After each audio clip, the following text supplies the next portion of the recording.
All right, everybody, welcome back to another episode of Dids in the Dugout. Joined once again, just like every weekend, by my buddy Hitch, and we're going to go over this baseball series again. No matter how the season plays out, me and Hitch are going to be here for y'all every single weekend to talk about the series, what happened, what we saw, and kind of what's ahead a little bit. There's obviously some questions with this baseball team this season, the way it's going right now.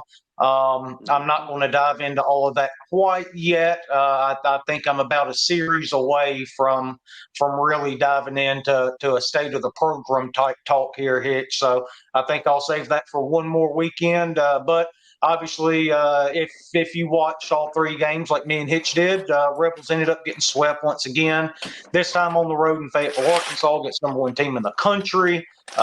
Really, really good team. Obviously, they're number one for a reason. Really good pitching staff. We saw that on display. But it was a lot better weekend than people probably expected from us. I know that sounds real shitty considering we ended up getting swept. We had every opportunity to take at least two of these games this weekend, though, Hitch. Oh yeah, for sure. And I think we had a bunch of opportunities to take all three of them. Hagen Smith looked human at times on Friday night. Somewhat mortal. I think that's the way of putting it. We had some chances. We had a million chances Saturday and Sunday. But like you said, it looks like a sweep. It was a sweep, but it wasn't. It was a lot closer than people might think. The story from this weekend for me was not being able to get that big hit. Like you said, we had all kind of opportunities Thursday, Friday, and Saturday, and I was just going through looking. I Bleav we had 27 men left on base in this 3-game series. That's not a way to get a victory against the number one team in the country on the road. You look back at that game Thursday against Hagen Smith, and I'm trying to go off memory here. My memory isn't the greatest, even though it was only a few days ago. But I Bleav it was the first 3 innings we had 2 on against Hagen Smith, and like you said, it kind of made him look a little bit human. Which, before we get into that real quick, just to kind of show how good Hagen Smith is. This was considered a bit of an off night for him. He went 6 innings, 4 hits, 2 runs, 4 walks, and 11 strikeouts, and that was him looking human, right? He's incredible, man. But again, the Rebels had their opportunities. Multiple guys on base. 2 on with 2 out in the first inning, if I've got that right. Second inning is where we had 2 on again. Third inning, that's where we were able to do a little bit of damage, but still not quite as much as we should have when we had 2 on, 1 out, bases loaded, 1 out, still only got 2 runs across during that, which was nice to scrap those across. I think the big storyline from Thursday night, though, is Ole Miss has absolutely found their ace in Riley Maddox, especially when the defense is able to play behind him, because he got ground ball after ground ball after ground ball against this Arkansas lineup and looked really good through 5 innings in particular. Yeah. Riley Maddox looked really, really good, which I expected him to. I said last week when we were talking that he's going to, no shade to anybody else on the pitching staff, but Riley Maddox is going to give us the best opportunity of beating Arkansas because of the way he pitches. I think that he pitched really well, arguably a batter or two too many, but we can talk about that at another time. But I think that you're right. He is maybe going to be the Friday night guy going forward. I don't know if you don't look at this pitching staff and don't instead maybe go with an opener and a bullpen game like we did on Sunday. I don't know that we have a third starter right now. Yeah, no.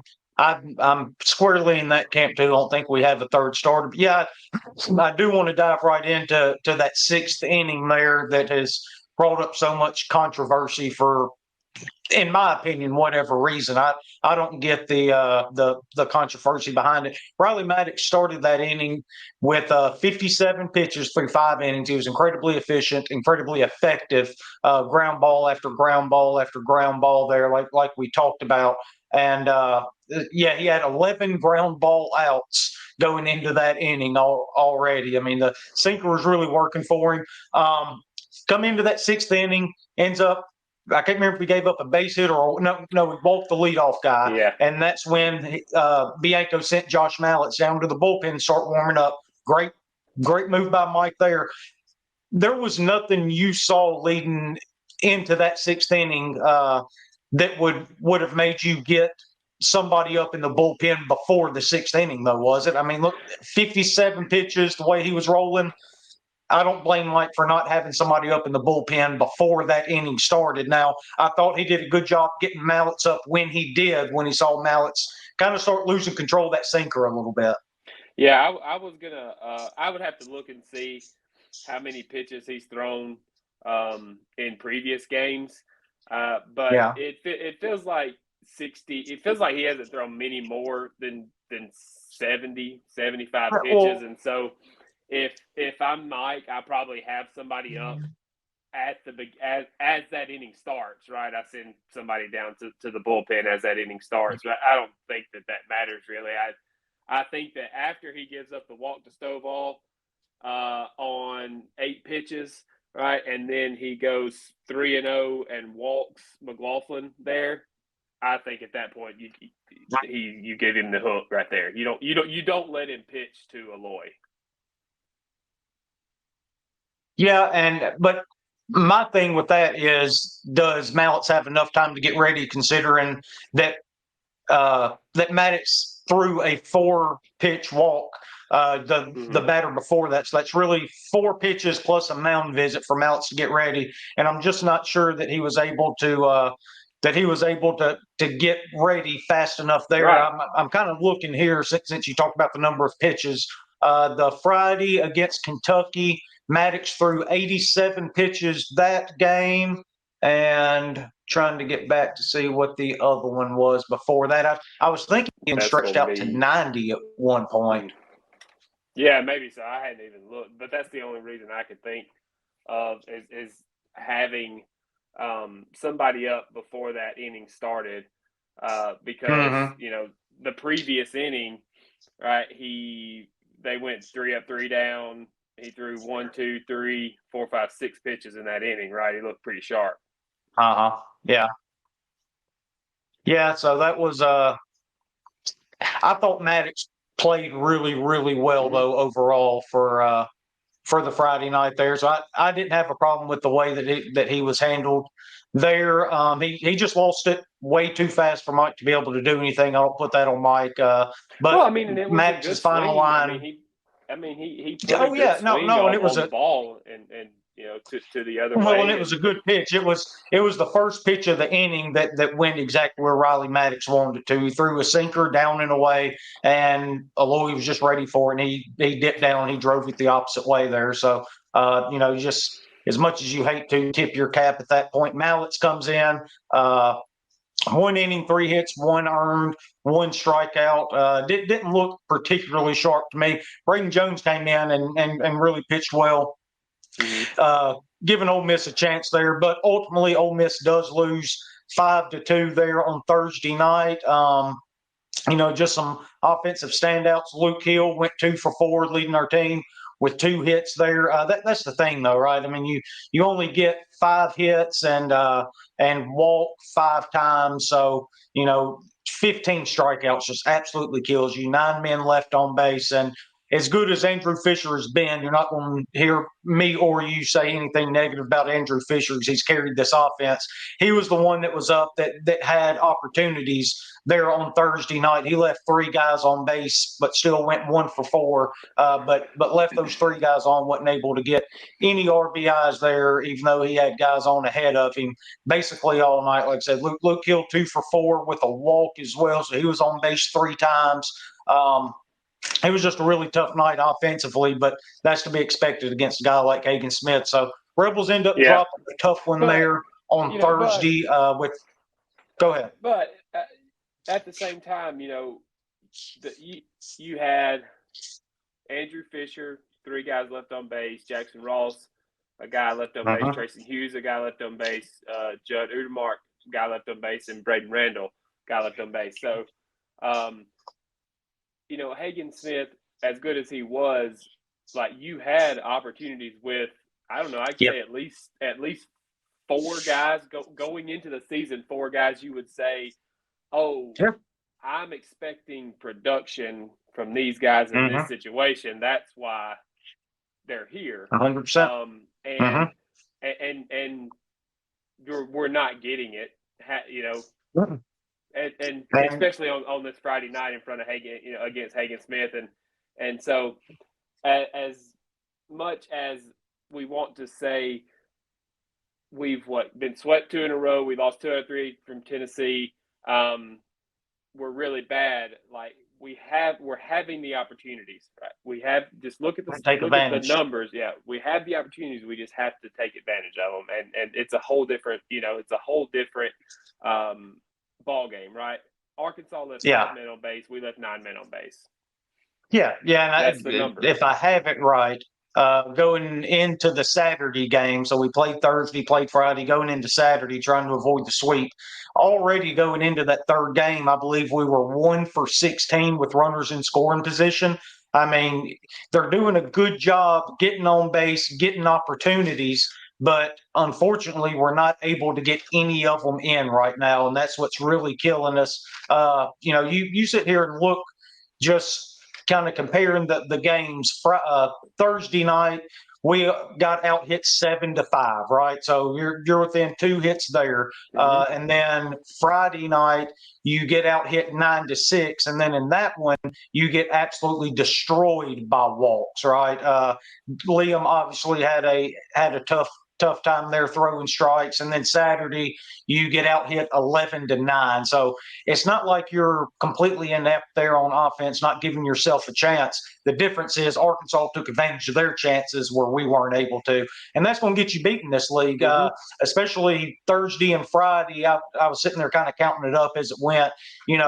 Thursday we got beat because we played 8 really good innings and 1 bad inning, and then Thursday you look up or Friday, and you have that really bad first inning.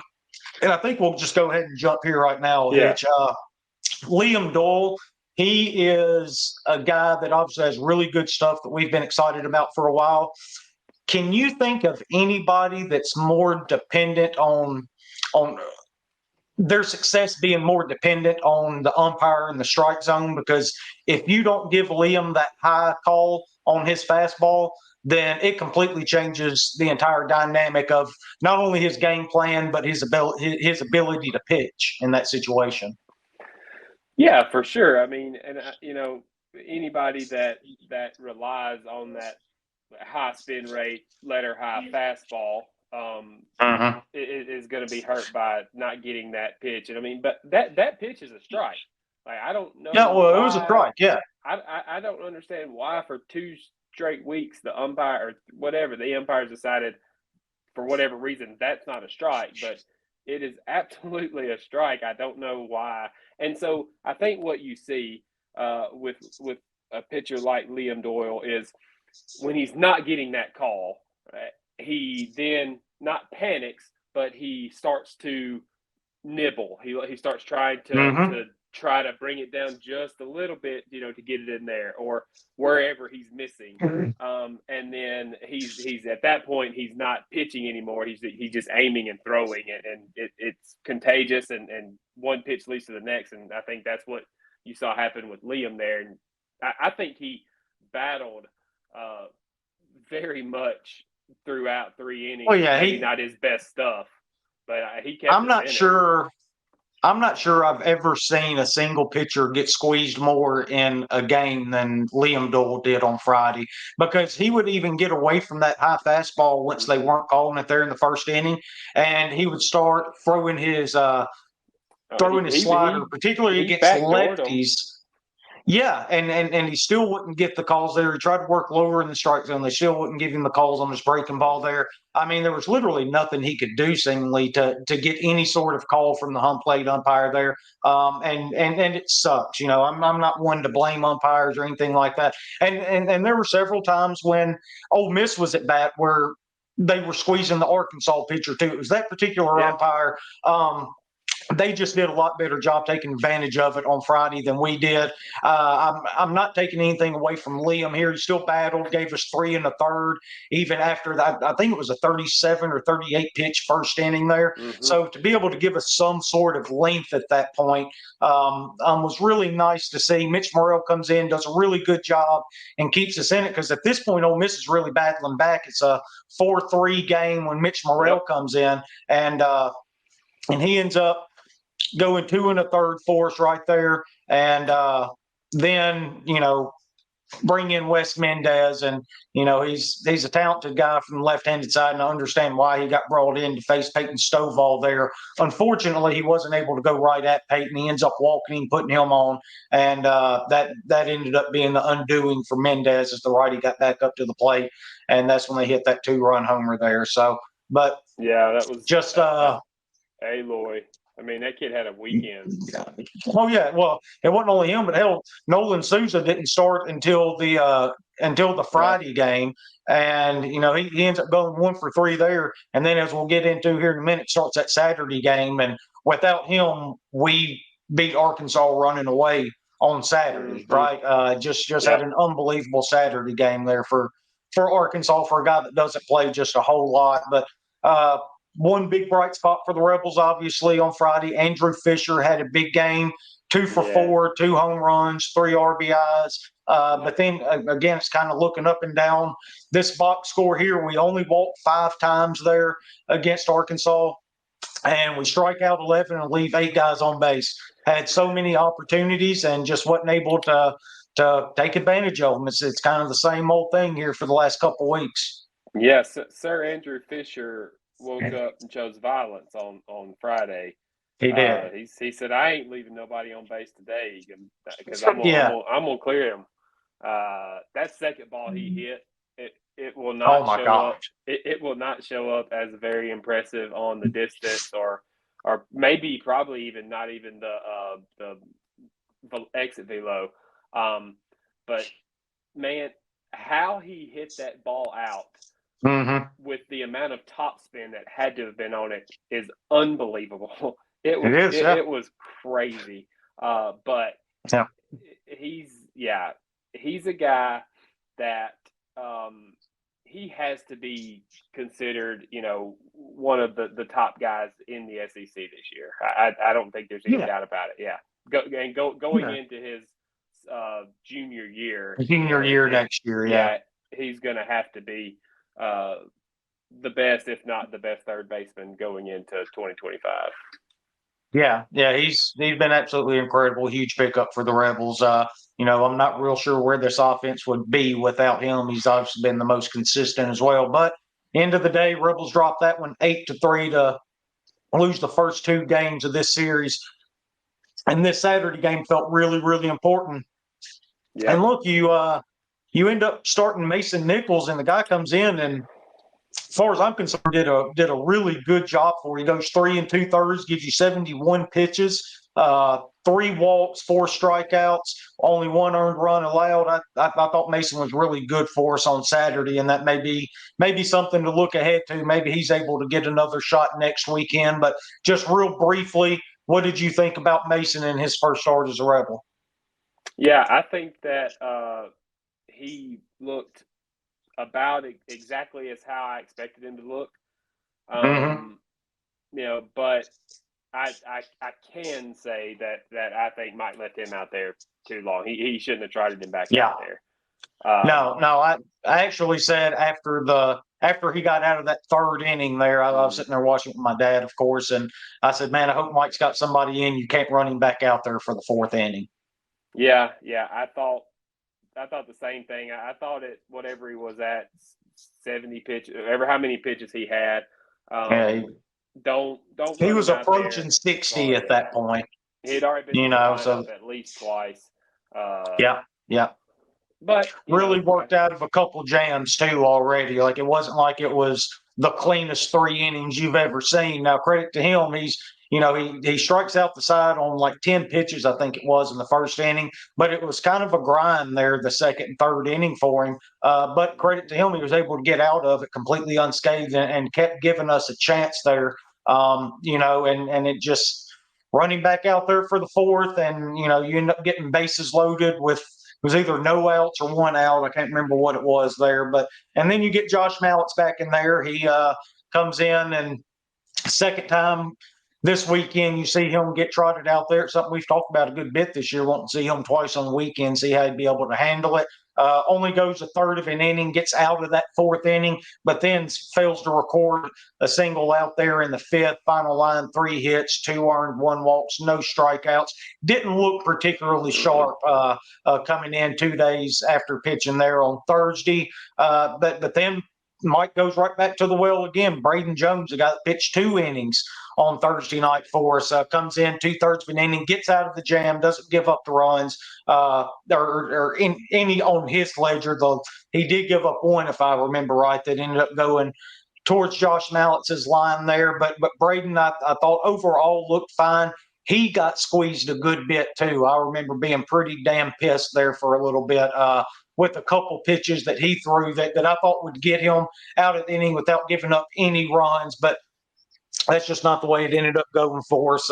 And then Connor Spencer, that was the guy I wanted to see come in right after Mason Nichols. That was the guy I was looking for. He hadn't pitched all week. Mm-hmm. I was kind of interested to see how long he could go. He goes 39 pitches with an inning and a third, 3 runs, 2 walks, no strikeouts. Didn't look particularly sharp there either.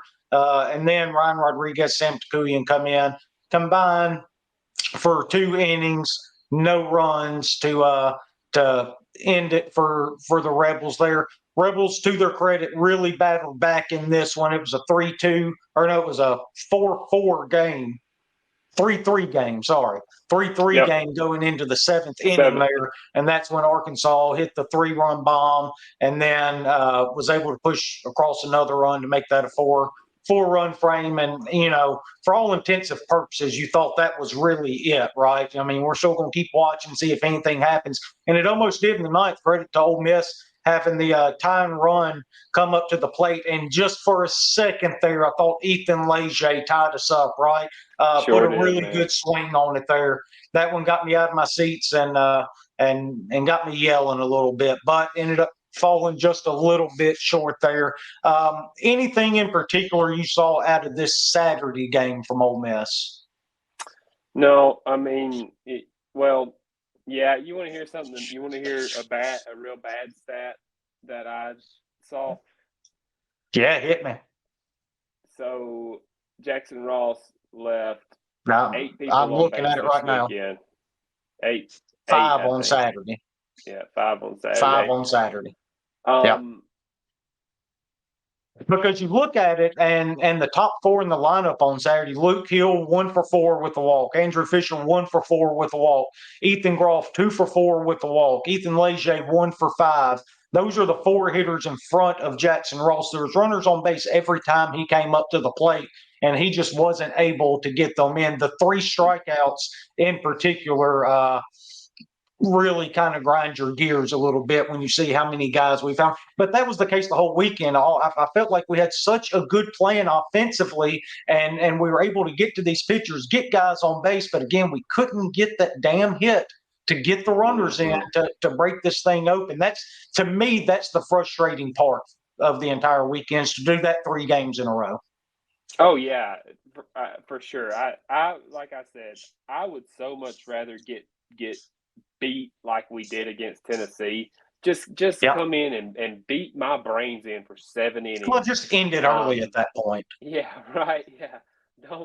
Don't break my heart by letting me hang around, and then in the 7th inning you get walk, bomb.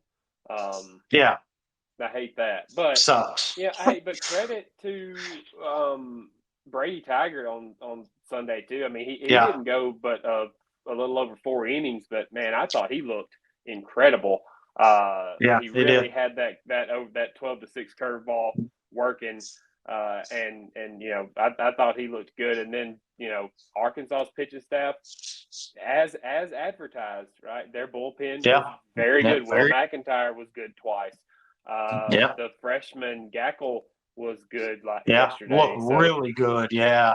We didn't have a lot for him. No, so I mean, credit to Arkansas. But it makes me so aggravated and mad because we're just as good as they are. I mean, when you take the totality of the 3 games, we were right there with them. There's one inning in every game that if you take it away, then we're either right there with them or, quite frankly, we're beating them. As a matter of fact, you can take one inning away from every game, and we are beating them. Yeah, let me take that back. We're not as good as they are. They're better than us because they do that. They're not. They're not so much better than us that they're 11-1 in the SEC and we're 3-9. There's not that big of a gap, I think, is what you're trying to say. Yeah, exactly. Yeah. So, but that's where Ole Miss is at: 18-15, 3-9 in the SEC. Backs firmly against the wall here. We have a midweek game Tuesday night against Murray State at Swayze at 6:30. That needs to be a get-right game for Ole Miss. We need to get some confidence because we've got a Mississippi State team coming into Oxford next weekend that, if I'm not mistaken, Ole Miss has won a series against since 2014. And if we don't take this series this weekend, that pretty much puts the nail in the coffin from a postseason standpoint here, because you're talking about that taking Ole Miss down. So we lose 2 out of 3. You're 4-11, having to find a way to get to 14-16 just to have a prayer to get in there.